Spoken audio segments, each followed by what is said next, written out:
There was this really grim time a few months ago when things were crashing. Message boards were filled with people, anecdotes of people who lost everything. Our colleagues here at Bloomberg published a story about people who lost everything with Voyager.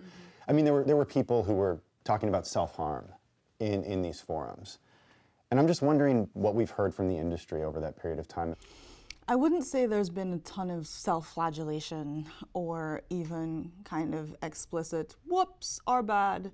It's much more around, well, one, a lot of people are getting sued, and when you're being sued actively by thousands of people, it is perhaps against the advice of counsel to be like, well, we made mistakes, because that would be appearing to admit guilt of some kind. Makes sense. But I also think there's a nihilistic streak in crypto that suggests that, well, you should have known what you were getting into. Like, how come you invested more money than you could afford? That's on you. If you were margined and leveraged up to your eyeballs, that's on you. We didn't tell you to put your life savings in crypto.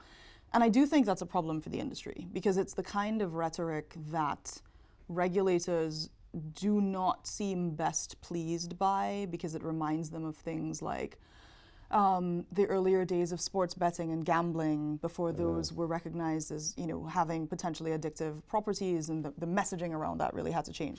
So I do think there has been an insufficient amount of contrition relative to the amount of boosting that there was by a lot of these folks. What's happened instead is people are just like deleting tweets, taking down YouTube videos, being like haha, just kidding, JK.